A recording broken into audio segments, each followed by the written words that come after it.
punished. He was crucified. That's what you get for losing.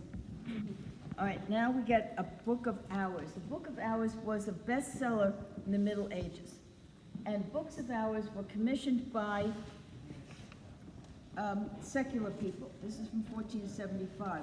So that's already after printing. And what you find is, what's the date on this one? 1445. Well, that's really just after. Well, no, it isn't either. It's before. This one is after, and so is this one. The manuscript tradition lasted 100 years after printing. And I used to wonder why. We had a manuscript, a hunting manuscript, and the first printed books, then I knew why. They didn't look nice. They used stock woodcuts, and they were just ordinary. But the manuscripts were beautiful, and they were status symbols. So they continued to be made. And also, you know, around 1200 or 1250 or somewhere in there, they started building those cathedrals. And what's the cathedral called? Notre Dame. Notre Dame, Our Lady. So the Book of Hours is prayers to Our Lady, prayers to the Mother of Jesus. So, but in here, the prayers are arranged so you say them at certain hours of the day to keep Christ at the center of your life. And this was done in Milan. So when the person who commissioned the book did so, they could choose whatever saints they wanted to include in the book. So, of course, St. Francis is an Italian saint, so there he is. He's getting the stigmata, and Christ is in the sky with the stigmata also. And on the right is the traditional image of Mary and the infant Jesus. Now, this book is literarily significant. It's called The Romance of the Rose. It influenced a lot of literature. It was done by two guys. One didn't finish it, the other one picked it up and finished it. So, The Romance of the Rose is the woman, and she's captured in a castle.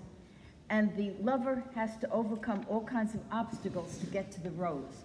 And in this miniature on the right-hand side says, the lover with his red cap and extended hand presents danger, fear, and shame to a friend. So those were some of the objects that, or the ideas that he had to overcome to get to the woman, to prove himself to be worthy.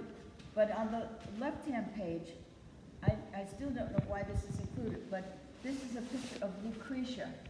Lucretia was the subject of a poem by Shakespeare, The Rape of Lucrece. And she was raped by Tarquin, who was the last king of Rome. And after that, it became a republic. And because she was raped and her honor was destroyed, she committed suicide. So that's what she's getting ready to kill herself there. All right, but that was a very influential book. All right, so now to review a little bit, we did mud writing, scrolls, manuscripts, and now we're going to see the first book printed in the West. All right, so over here,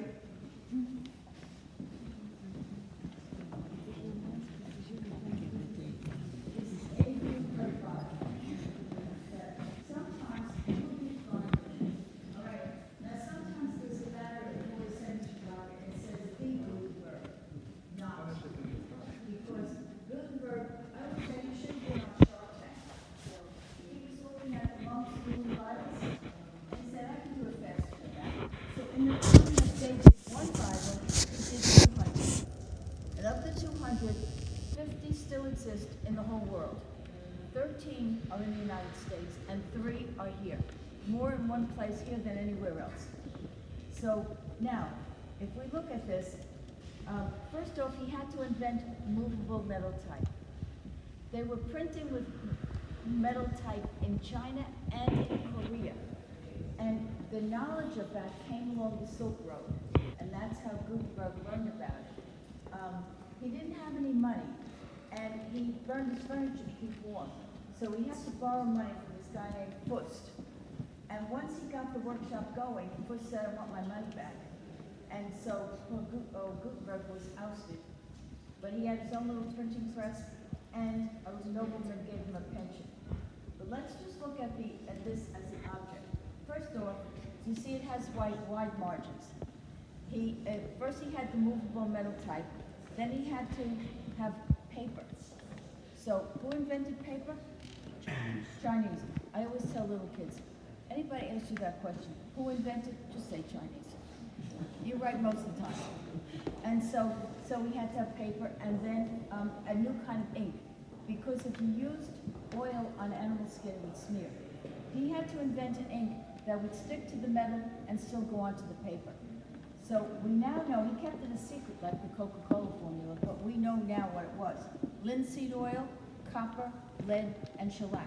He knew a lot about metals because he was a goldsmith to start with. All right, now, so we have, people would ask me, why does he use such fat margins? And I would add, why did he use 2 columns, and how come they're justified? Because the monks did it. And the monks' manuscripts got decorated in the columns. So if you had a Gutenberg Bible, you could hire an artist to decorate the columns, the margins. But the columns were justified, and because they did it by hand, he did it with this movable metal type.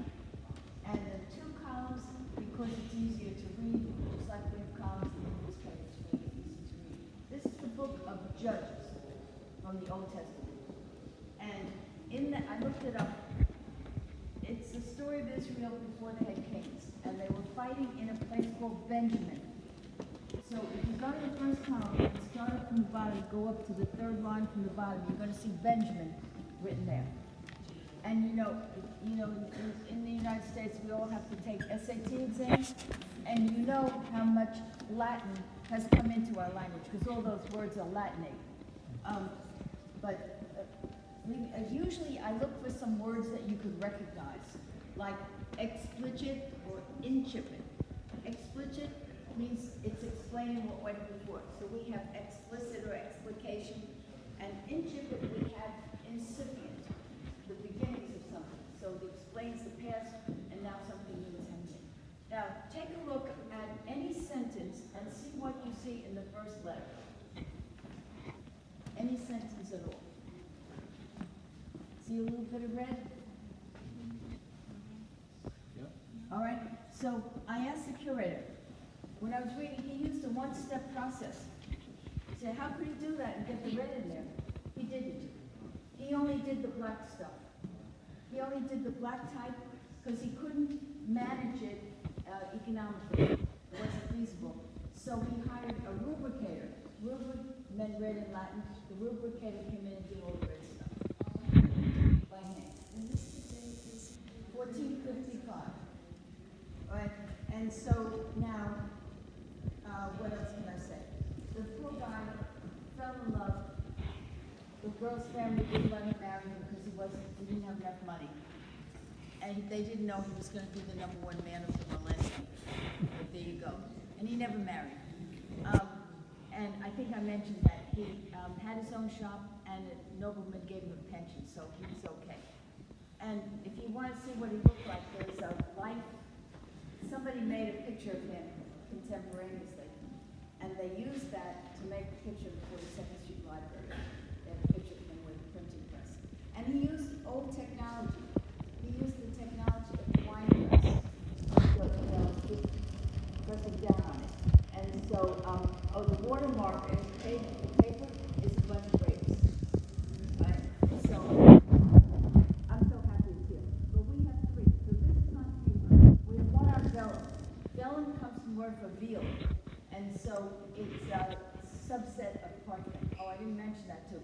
Pergament became parchment in English. In other languages, it's pergamena. So, and then, what else? Okay. Any questions on that? There's one line that's red. What is that? On the right-hand side of the top?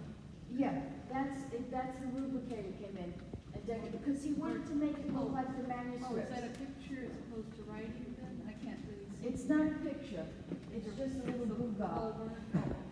And just the words. Now, what it says,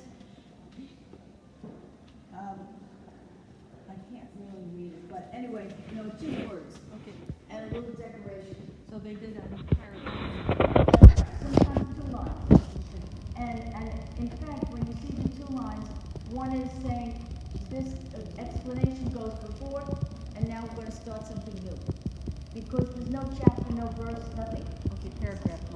Right, or it's a chapter kind mark. of, Yeah. you know how we,